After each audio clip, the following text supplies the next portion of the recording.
Alright, this is all of August, and this is September. Got work to do.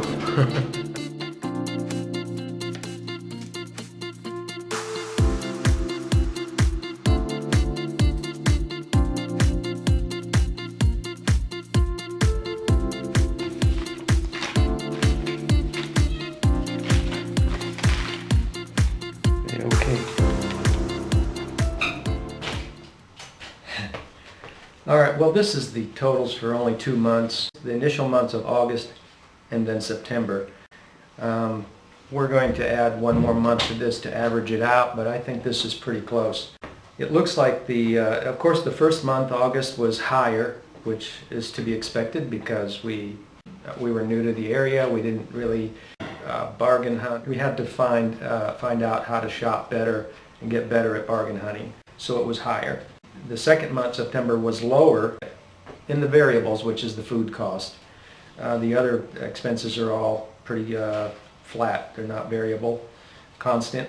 So what I did is I did an average on the food cost between the high month and the lower following month. And the average is, surprisingly, $600 in food cost per month, which is not any lower than what we were spending in the States on food. And now comes September.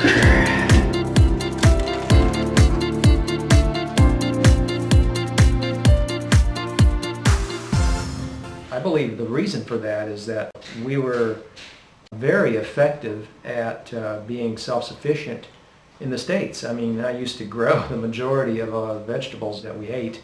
In the off-season, we got pretty good at getting discounted produce and such. The food cost is $600 a month, which is surprisingly pretty high. It shouldn't be surprisingly pretty high. I think it's surprisingly because I think it's higher than in Cuenca. And it isn't a surprise, really. I mean, it felt like it was higher when we got here, and it was. And I knew it was the first month. But even with getting better at shopping, it looks like we were able to knock it off about $130 lower when we got better at shopping. But the average is still pretty high, and it's higher than in Cuenca. Can you count? Can you use a calculator? Your application is denied. The water bill, you guys know that I was really uncomfortable with what was going on with the water bill in Cuenca, whether it was because of additional hidden taxes or because the hanky-panky going on.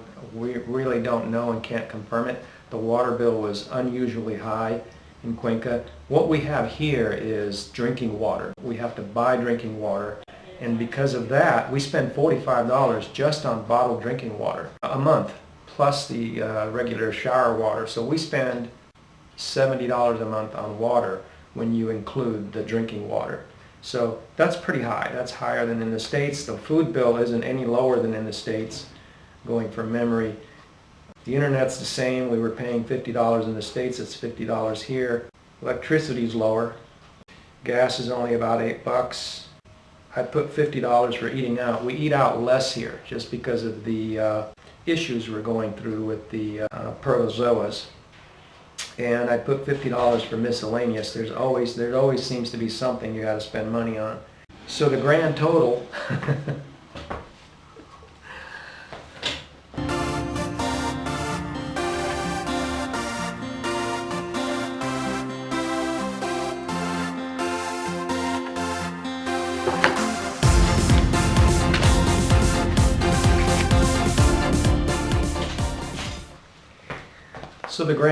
turns out to be $1,258 a month. That does include rent of $300 a month. Now, my thoughts on this are that it confirms what we've been saying all along in our videos we've been making for 5 years with our blog, Discover Cuenca Ecuador, everything we talk about. The food bill's the same. You know, the transportation's lower here. The rent's lower for us. A lot of people pay much more rent than we do. What I'm getting is that a confirmation from what we've been discussing all along is that, you know, if you have to pay more for rent here, you know, the major expenses are always, no matter where you go. are going to be your housing and your transportation. If the transportation's lower, the housing is not necessarily lower for everyone. So because we paid $300, our budget's $1,258. But we don't live on the beach. We don't live in a security condo. We don't take taxis everywhere. We don't have fancy, expensive habits. We live a pretty ascetic, frugal lifestyle for $1,258. So, this is really keeping it quite tight. I think any extracurricular like travel, if we want to go somewhere outside of Salinas, that's going to be extra. Also, there are one-time, one-off expenses. Lately, we've been spending, since we moved to the coast, we've probably spent about $150 a month just in lab fees and medical fees, doctor fees, medicines, and lab fees. And that's a one-off expense. We're not going to be doing that on a regular basis.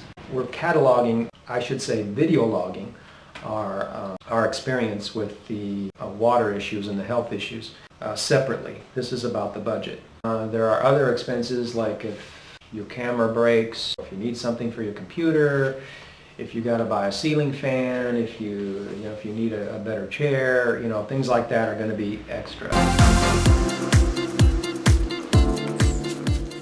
So I don't know, is this something to jump up for joy or to be disappointed? Once the rents go high in these places, you're just paying just as much as you were in the States.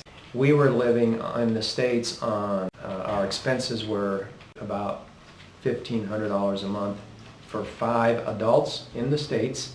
We did have plenty of land around us for growing and for privacy and for space and enjoyment.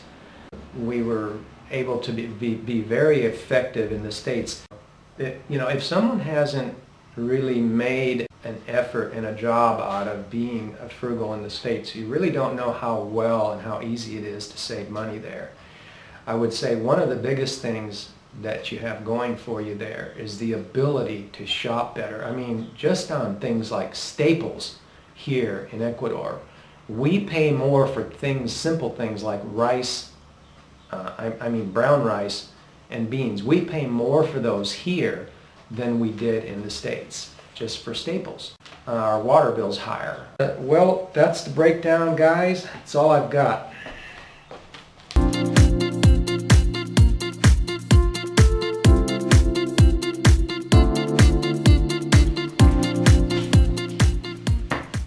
My final thoughts are that if I was to say what would be a more comfortable budget, because that was really tight to the vest, $1,258, I would say $1,500 to $1,800, and that's with a $300 rent. If I was paying $700 or $1,000 in rent, obviously it would be more like $2,200 to $2,500 per month to live in Ecuador.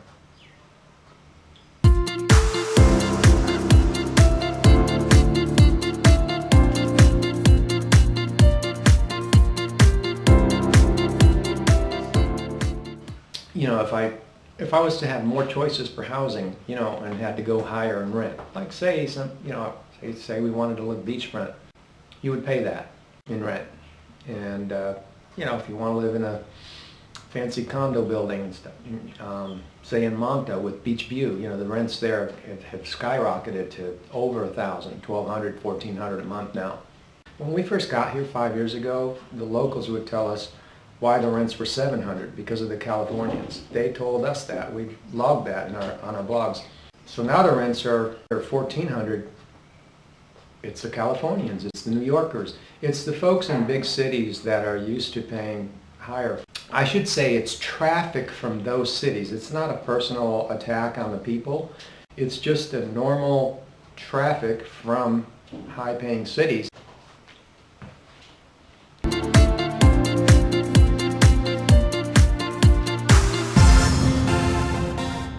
Okay guys, I forgot to add the Vonage phone costs.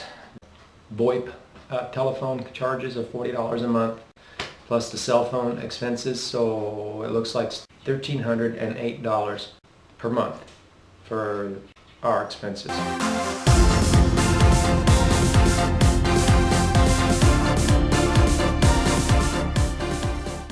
So guys, the average gringo is going to spend over $2,000 a month, and that does not include amortizing over the amount of time that you live here. The expenses for moving here, travel, if you bought any furniture, if you brought a container, and government fees, legal fees for immigration, if you bring in a car, flying here, if you have a family. Hey, get off of there. Cat's not allowed on the table. Considering the average length of stay it has been written about in gringo publications, the average length of stay for the foreigner is around 2, 3, 4 years, I don't know, somewhere in there.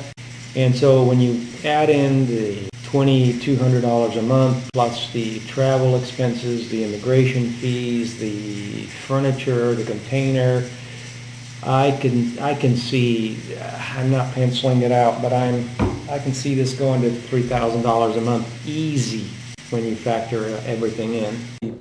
I promise the last final note, talking about the miscellaneous expenses or extracurricular expenses.